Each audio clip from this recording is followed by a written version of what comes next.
The community center in Bakersfield, California, smelled like coffee and old carpet. Vincent Cole stood at the back of the room, arms crossed, watching the circle of chairs fill up. Tuesday night AA meeting. He'd been coming for 6 years, hadn't missed one in 4. The routine kept him grounded, kept him from becoming the person he used to be. Vincent was 53, built like a man who'd spent decades throwing punches and taking them. His knuckles were scarred. His face had been broken and reset twice. The tattoos on his arms told a story he was trying to rewrite. Skulls, flames, the Death's Head logo of the Hells Angels Oakland chapter. He'd gotten them removed from his neck and hands, but the sleeves remained. Reminders, warnings to himself. The meeting started the way it always did. Introductions, stories, the familiar rhythm of confession and support. Vincent usually didn't share. He listened, kept his head down, did his time and went home to his studio apartment and his job at the warehouse and the quiet life he'd built from the wreckage of who he'd been. But tonight felt different. The facilitator, a woman named Carla who'd been sober 15 years, kept looking at him. When she called for volunteers to share, her eyes landed on Vincent and stayed there. Vincent? You've been quiet lately. Anything you want to talk about?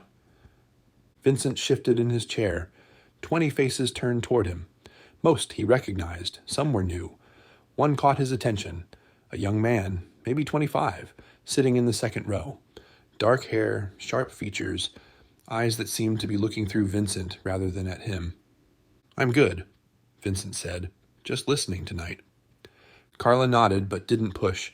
The meeting continued. Another member shared about relapsing after his mother's death.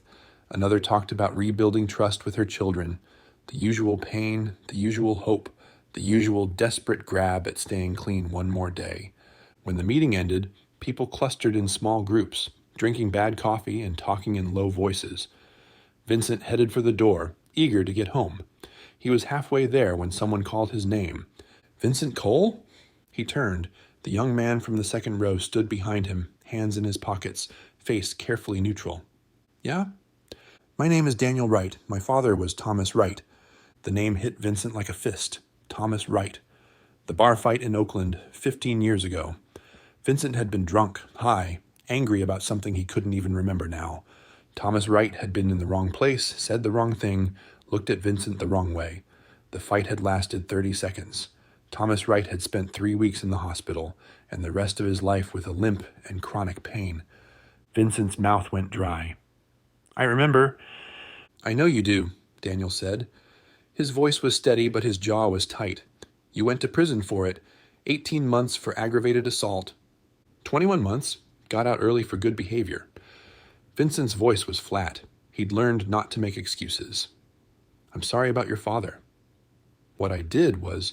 He died last year, Daniel interrupted. Complications from the injuries.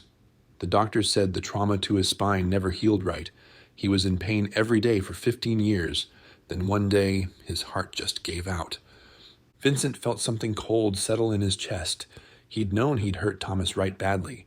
He'd known the man would probably never fully recover, but he hadn't known about the death, hadn't let himself think about the long-term consequences, because thinking about them meant facing what he really was.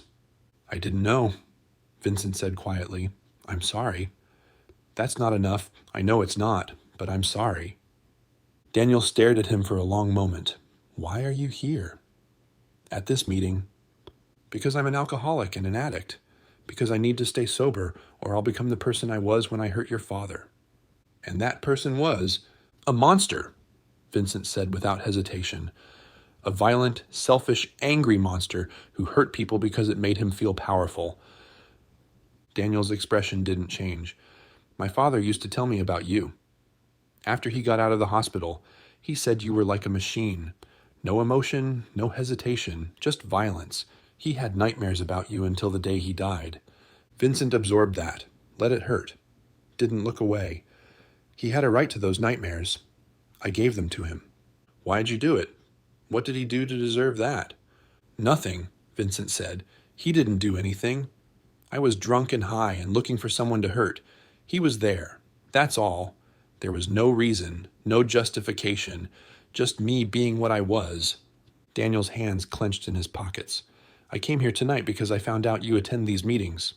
My mom's friend works here. She mentioned your name. I wanted to see the man who destroyed my father's life. I wanted to see if you felt anything about it." "I feel everything about it," Vincent said. His voice cracked. "Every day, every morning when I wake up, every night before I sleep. Your father's one of 6 people I put in the hospital during my years with the Angels. He's the one I think about most because he was the most innocent. The others, they were in the life. They knew what they were signing up for. But your father, he was just a guy at a bar. Wrong place, wrong time, wrong monster." Vincent paused. "If you came here to hit me, I won't stop you. If you came for an apology, I'll give you one, even though it's worthless. If you came to tell me I'm still a monster, you're probably right." Daniel's eyes were wet. "I came here because I don't know what else to do. My father's dead. My mother won't talk about it. My sister moved to Seattle to get away from the memories. And I'm stuck here, angry all the time, thinking about you and what you did and how you got to go on living while my dad spent 15 years in pain." Vincent nodded. "You're right to be angry. I destroyed your family. I took your father's health, his peace, his life, and I'm still here, still breathing, still getting chances I don't deserve." He looked directly at Daniel. "What do you want from me?" "I don't know," Daniel whispered. "That's the problem. I don't know." People were starting to leave the community center. Carla approached, sensing tension. "Everything okay here?" Vincent looked at Daniel, who nodded slowly. "We're okay," Daniel said. Carla left them alone. Vincent and Daniel stood in the emptying room, surrounded by folded chairs and the ghost of other people's confessions. "I live about 2 miles from here," Vincent said finally. "Apartment over on 5th Street. I work at a warehouse loading trucks. I go to these meetings. I volunteer at a youth center on Saturdays, trying to keep kids from making the mistakes I made. That's my life now. It's small and quiet and boring, and I'm grateful for every day of it." He pulled out his wallet and handed Daniel a worn business card for the warehouse. "My number's on there. If you want to talk more, call. If you want to scream at me, call. If you want me to testify about what I did to your father, put it on the record. I'll do it. Whatever you need." Daniel took the card. "Why would you do that?" "Testifying could bring up old charges, make your life harder." "Because it's what your father deserves. Truth, acknowledgement, and because making my life harder isn't a bad thing. I got off easy. 21 months for destroying a man's life. That's not justice." Daniel stared at the card. "I need time to think." "Take all the time you need." "I'm not going anywhere." They parted in the parking lot. Vincent drove home to his studio apartment, climbed the stairs to the 3rd floor, and sat in the dark for 2 hours. He thought about Thomas Wright, about the bar fight, about the look on Thomas's face when Vincent's fist connected the 3rd time, and something in the man's spine made a sound that Vincent still heard in nightmares. He thought about all the people he'd hurt in his 40 years running with the Angels, the bar fights, and the beatings, and the collections, and the messages delivered with fists and boots. He thought about the man he'd been, addicted, violent, proud of his capacity for cruelty.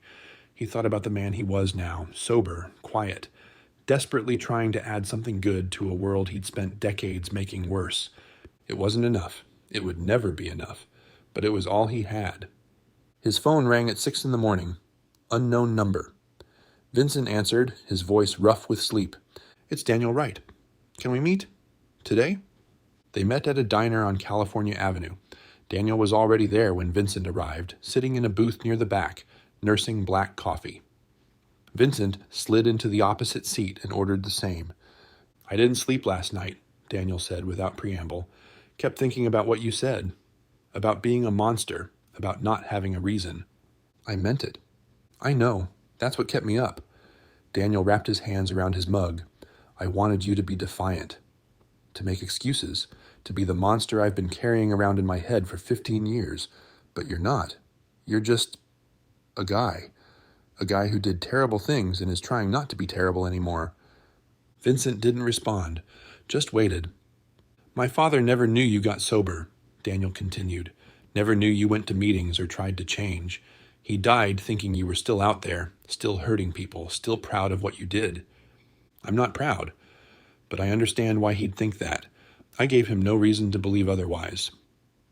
Daniel pulled out his phone and scrolled through photos, He turned the screen toward Vincent. That's him. 2 years before you put him in the hospital. He was 43, worked in accounting, coached my little league team, made terrible jokes that only he laughed at. The photo showed a smiling man in a backyard, grilling hamburgers, wearing an apron that said, "Kiss the cook." Normal, unremarkable, innocent. Vincent studied the face, forcing himself to really look, to see the human being he'd reduced to a statistic, a name in a court file, a reason for 18 months in Folsom. He looks like a good man, Vincent said quietly. He was. Not perfect. He drank too much sometimes, had a temper, but he never hurt anyone, never put anyone in the hospital, never made someone afraid to go to a bar. Daniel's voice broke. You took that from him, the ability to feel safe in the world. After that night, he was always looking over his shoulder, always afraid. I know. Do you? Daniel leaned forward. Do you really? Because saying you're sorry and going to meetings isn't the same as understanding what you took from him, from us. Vincent met his eyes. You're right. I can't fully understand because I wasn't the one lying in that hospital bed. I wasn't the one who had to learn to walk again, or live with chronic pain, or explain to my kids why a stranger hurt me for no reason. He paused. But I'm trying. Every day I'm trying to understand what I did, to face it, to not turn away from it. Why now? Why not 15 years ago when it happened? Because 15 years ago I was still using, still angry, still convinced the world owed me something, and violence was how I collected. Vincent's hands clenched on the table. I didn't start changing until I hit bottom. Until I'd lost everything and everyone, and finally looked at myself and saw what I really was. That was 9 years ago. Been sober since. Been trying to be different since. Daniel was quiet for a long time. Finally, what do you want from me? Nothing. You don't owe me forgiveness or understanding or anything else. I owe you, your father, your family. What do you owe us? Vincent thought about it. The truth. A witness to what happened, acknowledgement that your father didn't deserve what I did, and whatever else you need if I can give it. I need to understand why, Daniel said. I've spent 15 years asking that question. Why my father? Why that night? Why so much violence for nothing? Vincent nodded slowly. Okay, I'll tell you. All of it. But not here. He pulled out his phone and typed in an address. That's the youth center where I volunteer. I run a program for at-risk kids trying to keep them out of gangs. Part of what I do is tell them my story, what I did, why I did it, what it cost. If you come Saturday, you can hear it. The whole truth, and you can ask me anything you want in front of those kids. No filters, no excuses. Daniel looked at the address. You want me to come to your youth program? I want you to hear the full story. Not the sanitized version, the real one. What I was, why I was that way, how it destroyed lives, including my own. Those kids need to hear it. Maybe you do too. And if I come there and call you out, tell those kids what you did to my father, then that's what happens. They should know. They should know that guys like me don't just hurt strangers. We hurt families. We create circles of pain that spread for years. They should know that, so they don't become me. Daniel put his phone away. I'll think about it. They finished their coffee in silence. When Daniel left, Vincent sat alone in the booth and stared out the window at the morning traffic.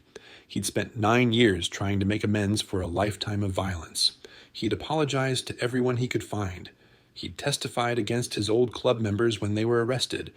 He'd turned his back on the only brotherhood he'd known for 4 decades. But he'd never faced the family of Thomas Wright, never looked them in the eye and acknowledged what he'd taken from them. He'd told himself it was better to leave them alone, to not reopen wounds. But maybe that was just cowardice. Maybe real amends meant facing the people you'd hurt most, even when they had every right to hate you. Saturday came. Vincent arrived at the youth center an hour early, the way he always did. Set up chairs, made coffee, talked to the director about the 5 new kids joining the program. When Daniel walked in at 10 minutes to 2, Vincent wasn't surprised. Somehow he'd known the young man would come. Daniel took a seat in the back row. 15 teenagers filed in, mostly boys, mostly from rough neighborhoods, all of them referred by counselors or juvenile officers or desperate parents. Vincent knew their type. He'd been their type. Angry, lost, looking for belonging in all the wrong places. He started the way he always did. My name is Vincent Cole. 20 years ago, I was a member of the Hells Angels Motorcycle Club, Oakland chapter. I spent 40 years in that life. I hurt people. I dealt drugs. I enforced club business with violence. I was proud of it, thought it made me strong. The kids listened. Some looked bored. Some looked skeptical. But they listened. I'm going to tell you about the worst thing I ever did, Vincent continued. His eyes found Daniel in the back row. 15 years ago, I was at a bar in Oakland. I was drunk and high on meth. I'd been awake for 3 days. I was looking for a fight because that's what I did when I felt empty. And there was a man at the bar, a guy named Thomas Wright. He was just there, having a drink, minding his business. I picked a fight with him over nothing, called him out, and when he tried to walk away, I beat him unconscious. The room was silent now. Vincent kept going. I broke his jaw, cracked 3 ribs, damaged his spine, put him in the hospital for 3 weeks. He lived, but he was never the same. Chronic pain, couldn't work the same job, couldn't play with his kids without hurting. Spent the rest of his life looking over his shoulder, afraid of men like me. Vincent's voice stayed steady. He died last year. Complications from the injuries I gave him. So really, I killed him. Just took 15 years to do it. One of the kids raised his hand. Did you go to jail? Yeah, 21 months. Not nearly enough for what I did. Do you regret it? Every day. Every single day. But regret doesn't fix anything. Doesn't bring Thomas Wright back. Doesn't erase his family's pain. Regret's just a feeling. It's what you do after the regret that matters. Another kid spoke up. What did you do? Got sober. Left the club. Started trying to help instead of hurt. Started coming to places like this, telling kids like you what that life really costs. Not just prison or getting shot or dying young. The real cost, becoming someone who destroys lives and doesn't care. Becoming someone who makes mothers cry and kids afraid and leaves a trail of pain everywhere you go. Vincent paused. And sometimes, if you're lucky, you get to face the people you hurt. Tell them the truth. Give them a chance to ask why. He looked at Daniel. Thomas Wright's son is here today. Daniel, he came to ask me questions about what I did to his father, about why I did it. And I'm going to answer right here in front of all of you, because you need to hear this. You need to know what happens when you choose violence, when you think being tough means being cruel. Daniel stood slowly. He walked to the front of the room, his expression unreadable. Vincent stepped aside, giving him space. I'm Daniel Wright, he said to the room. Vincent Cole beat my father so badly that he was never the same. My dad spent 15 years in pain. He couldn't play catch with me because his back hurt too much. Couldn't dance with my mom at my sister's wedding. Couldn't live without being afraid. Daniel's voice shook, and last year his heart gave out. The doctors said the chronic stress and pain wore him down. So yeah, Vincent killed him. Just took a long time. The kids stared. Some looked at Vincent with new fear. Some looked at Daniel with sympathy. One girl in the front row was crying. I came here because I wanted to understand why, Daniel continued. Why my dad? What did he do? And Vincent's answer was, nothing. There was no reason. Just a man high on drugs and looking to hurt someone. That's it. That's the story. He turned to Vincent. I've been carrying hate for you for 15 years, but sitting here, listening to you tell these kids what you did, watching you not make excuses, I don't know what to feel anymore. Vincent's throat was tight. You should feel angry. Hate's fair. What I did to your father was unforgivable. Maybe, Daniel said, but you're not the same man who did it, are you? I'm the same man. I just stopped using the drugs that let me pretend I wasn't a monster. No. Daniel shook his head. The man who hurt my father wouldn't be here, wouldn't be telling kids to be better, wouldn't face me and admit what he did. He paused. I'm not saying I forgive you. I don't know if I can, but I see what you're trying to do, and maybe that matters. One of the kids raised his hand. Mr. Wright? Do you think your dad would forgive him? Daniel considered. I don't know. My dad was a complicated guy. He believed in second chances, but he also believed in consequences. He'd want Vincent to do exactly what he's doing. Face what he did, help people, Try to stop others from making the same mistakes. He looked at Vincent, but I don't think he'd ever forget, and neither will I. You shouldn't, Vincent said. Forgetting would be another way of erasing your father, of saying what happened to him didn't matter. It did matter. It changed everything. The session ran long. Kids asked questions, Daniel answered some, Vincent answered others. They talked about violence and consequences and the difference between being tough and being cruel. They talked about how drugs and alcohol don't create monsters. They just remove the mask from people who were already willing to hurt others. When the session ended, the kids filed out slowly, quietly. Several stopped to shake Daniel's hand. 2 hugged him. One told Vincent, "My uncle's in the Angels." I thought it was cool. I don't anymore. Vincent and Daniel were the last to leave. They stood in the parking lot as the sun angled low, painting the asphalt gold. "Thank you for coming," Vincent said, "for telling your story. Those kids needed to hear it." "I needed to tell it," Daniel replied. "I've been carrying it alone for too long." "What happens now?" Daniel shrugged. "I don't know. I go home. I think about things. I try to figure out how to move forward. If you need to talk more about your father or what happened or anything else, call me. Anytime." "Why would you do that? Keep helping me? You don't owe me conversation." "Yes, I do," Vincent said simply. "Your father can't speak for himself anymore. You're his voice now, his witness, and I owe him the truth, whatever form it takes." Daniel nodded slowly. "My mom wants to meet you.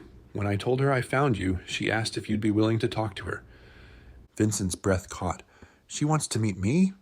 "She has questions too, about that night, about what my dad said before you hit him. She's been carrying those questions for 15 years. I'll meet her. Whenever she wants, wherever she wants.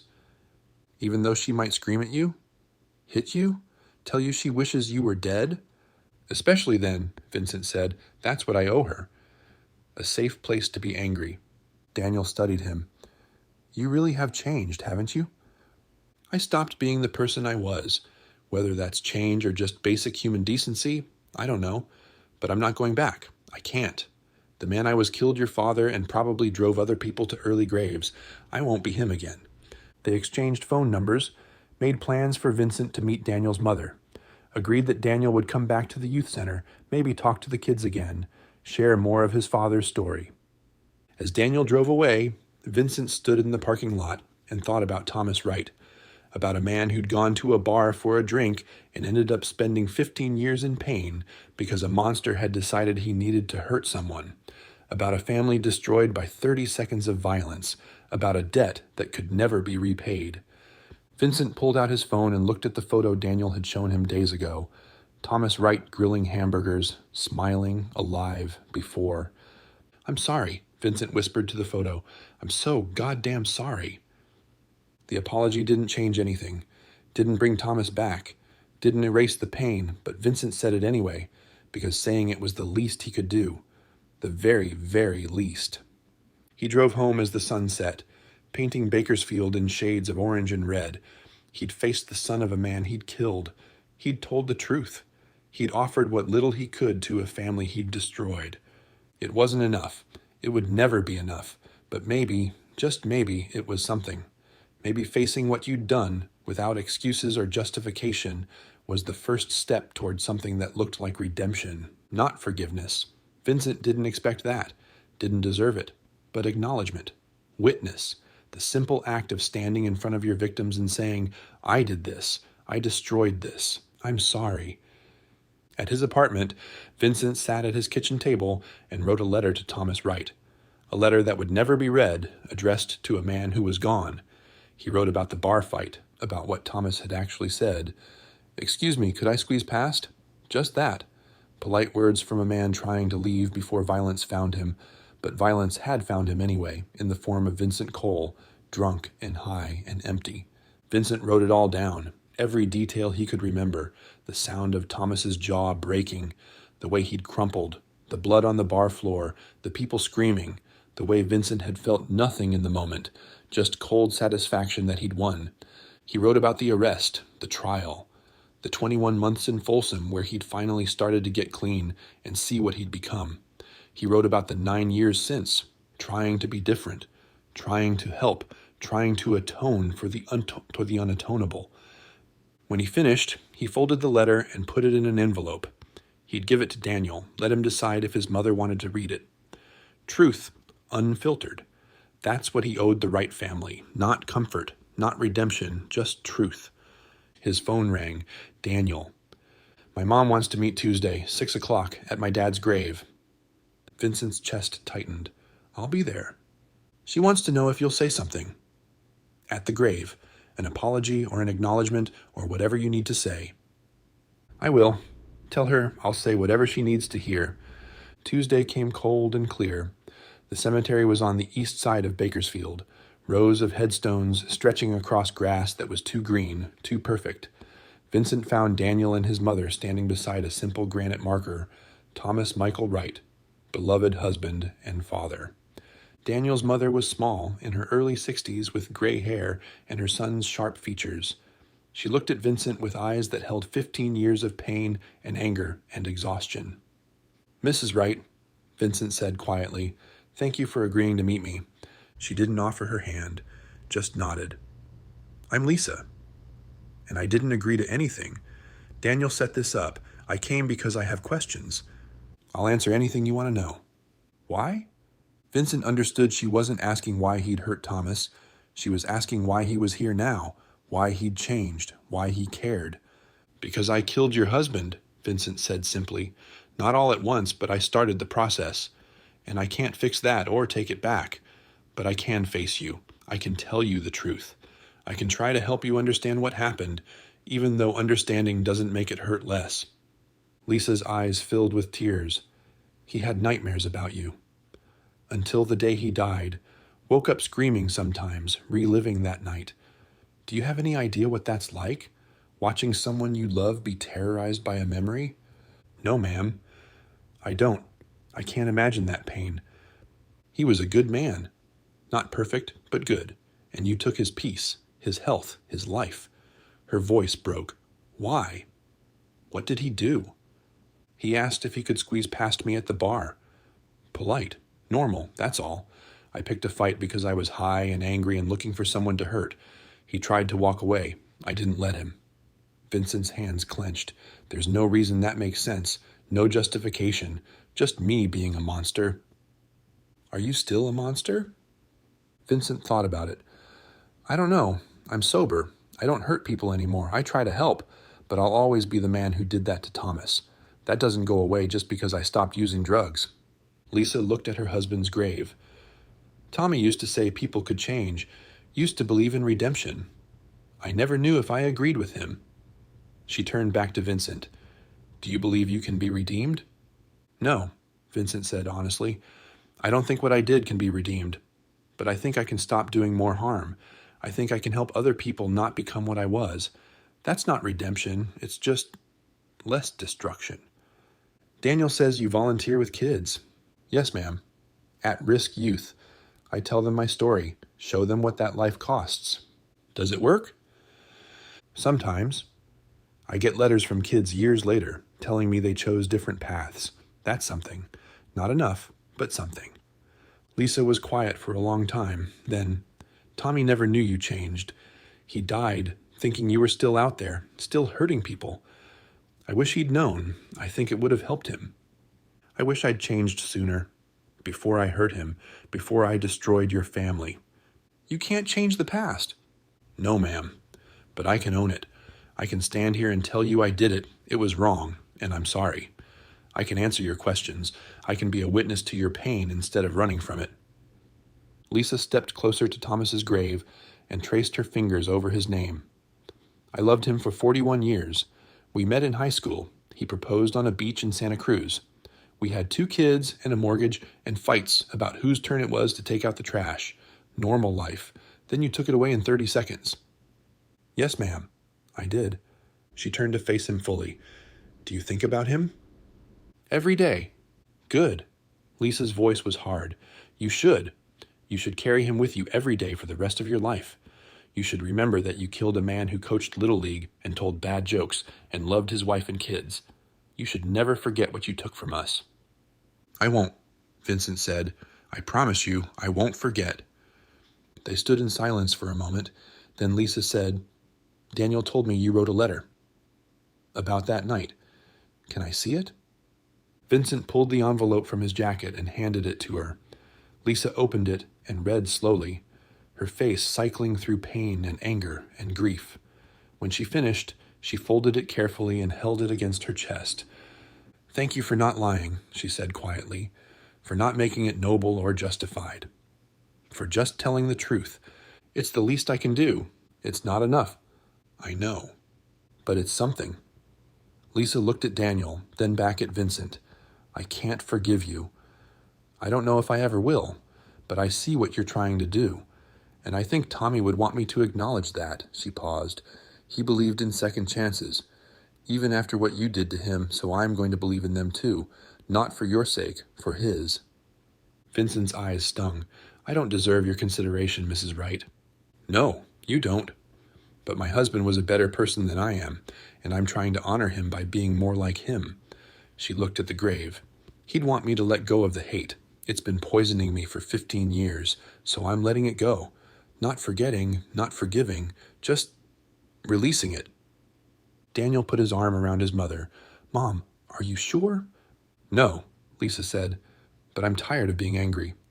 Tired of giving you power over my life." She looked at Vincent. "I'm taking that power back. You don't get to haunt me anymore." Vincent nodded, understanding. This wasn't about him. This was about Lisa Wright reclaiming her life from the shadow of what he'd done. He was just a witness to that reclamation. "Thank you for meeting me," Vincent said, "for giving me a chance to tell you the truth, for letting me see who your husband was before I destroyed him." "Don't thank me," Lisa replied. "Just do better. Help more kids, save more lives. Make Tommy's death mean something by preventing other families from going through what we did." "I will. I swear it." They left the cemetery separately. Vincent sat in his truck for a long time, staring at Thomas Wright's grave through the windshield. He thought about all the things he couldn't change, all the pain he'd caused, all the people who carried scars from his violence. But he also thought about the 15 kids at the youth center who'd heard his story and chosen different paths, about the mothers who'd thanked him for scaring their sons straight, about the small good he'd managed to do in 9 years of trying. It wasn't enough. It would never be enough. But it was something. And maybe something was all anyone could ask from a monster trying to become human again. Vincent drove home as the sun set. At his apartment, he added Thomas Wright's name to a list he kept on his refrigerator, names of people he'd hurt, reminders of why he stayed sober, why he helped kids, why he faced the families instead of running. Thomas Michael Wright, beloved husband and father, dead at 58 from complications of injuries sustained in a bar fight with Vincent Cole. The truth, stark and unforgiving, but truth nonetheless. Vincent's phone buzzed. A text from Daniel. "Mom wants to know if you'd come to our house for dinner sometime. She has more questions, and she wants to tell you stories about Dad, so you know who he really was." Vincent stared at the message. Lisa Wright wanted him in her home, wanted to share memories of the husband he'd killed, wanted to humanize the man Vincent had reduced to a victim. He typed back, "I'd be honored. Anytime." Over the next months, Vincent became a strange fixture in the Wright family's life. Not a friend, exactly. More like a living memorial to Thomas. He came to dinner once a month, listened to Lisa and Daniel share stories, looked at photo albums, learned about Thomas's favorite foods, his terrible singing voice, his habit of collecting coins from every place he visited. He learned that Thomas had wanted to learn guitar, that he'd coached Daniel's baseball team for 6 years, that he'd cried at his daughter's graduation, that he'd been afraid of spiders and loved old westerns and made the world's worst coffee. Vincent absorbed it all, building a complete picture of the man he'd destroyed. It hurt. It was supposed to hurt, but it was necessary. Thomas Wright deserved to be remembered as a whole person, not just a victim in a police report. At the youth center, Vincent started telling more complete stories, not just what he'd done, but who his victims had been. He showed pictures of Thomas grilling hamburgers, talked about the Little League team and the bad jokes, and the family that had been shattered. The kids listened differently after that. Violence wasn't abstract anymore. It had names and faces and families. It had consequences that rippled out for decades. 2 years after their first meeting, Daniel called Vincent with news. "I'm getting married. Next June. I was wondering, would you come to the wedding?" Vincent was silent for a long moment. "Why would you want me there?" "Because you're part of our story now. Not a good part, not a part we chose, but you're part of it. And hiding from that doesn't honor my dad. Facing it does." Daniel paused. "You don't have to say yes." "But I wanted to ask." "I'll come," Vincent said. "If you're sure." "I'm not sure about anything anymore. But I think Dad would want me to choose connection over hate, so that's what I'm doing." The wedding was at a small church in Bakersfield. Vincent sat in the back row, alone, watching Daniel marry a woman named Sarah, who'd grown up 3 blocks from the Wright family. Lisa sat in the front row, wearing pale blue, smiling through tears. During the reception, Lisa approached Vincent at his table. "Dance with me," she said. Vincent stood awkwardly. "Mrs. Wright, I don't think—" "Dance with me," she repeated firmly. "Tommy loved to dance. He would have danced at Daniel's wedding. But he's not here, so you're going to dance in his place, not for you, for him." They danced to a slow song Vincent didn't recognize. Lisa was small in his arms, fragile and strong at the same time. "Do you know what Tommy's last words to me were?" she asked. Vincent shook his head. He said, "Don't waste time hating. Life's too short. He was talking about you, about what you'd done to him. He wanted me to let it go." Lisa's voice caught. "It took me a long time to understand what he meant, but I think I do now. Hate is heavy, and carrying it doesn't hurt you. It just hurts me." "He was a wise man." "He was. Smarter than me, kinder than me." She looked up at Vincent. "You took him from me. But you've also given me something, a way to honor him. By being what he was, someone who believed people could change, who gave second chances even when they weren't deserved." "I don't know what to say." "Don't say anything. Just keep doing what you're doing. Keep helping kids. Keep telling the truth. Keep being a witness to what violence really costs." She stepped back as the song ended. "That's how you honor Tommy. By making sure his death wasn't meaningless." Vincent stayed for the rest of the reception, ate a cake, congratulated Daniel and Sarah, talked to Lisa about Thomas's coin collection, which Daniel had inherited. When he left, he felt something he hadn't felt in years. Not forgiveness exactly, not redemption, but something close to peace. He drove home through Bakersfield as the stars came out. At his apartment, he added a new note to the list on his refrigerator. Not a name this time, just a sentence. Thomas Wright loved to dance and believed in second chances. Vincent read it twice. Then he called the youth center and volunteered for extra sessions. If he was going to honor Thomas Wright's memory, he was going to do it by saving as many kids as possible from becoming what he'd been. The monster was gone. Not redeemed, not forgiven, but changed. Fundamentally, irreversibly changed. And somewhere, Vincent hoped, Thomas Wright knew. Hoped that somehow, across whatever distance separated the living from the dead, Thomas understood that his death had meant something, that it had stopped Vincent's rampage, that it had created a man who spent every remaining day trying to add good to a world he'd once filled with pain. It wasn't enough. It would never be enough. But it was something, and in the end, something was all anyone got. Vincent Cole kept going to meetings, kept volunteering, kept facing the families, kept telling the truth, not because it would save him, not because it would erase what he'd done, but because Thomas Michael Wright, beloved husband and father, deserved to be remembered, deserved to have his death mean more than just another victim of senseless violence, and because Lisa and Daniel Wright had chosen connection over hate, teaching Vincent that the most powerful thing a victim's family could do was refuse to let violence have the last word. So Vincent didn't let it. He spoke instead, told the truth instead, helped instead, changed instead. And when he died, years later, his obituary would mention the youth center and the kids he'd saved and the families he'd faced. It would mention Thomas Wright by name. It would tell the truth about what Vincent had been and what he'd become. Not redemption, just witness, just acknowledgement, just the simple hard work of facing what you'd done and trying every day to do better, because someone had to. and Vincent Cole, former Hell's Angel, had decided it would be him.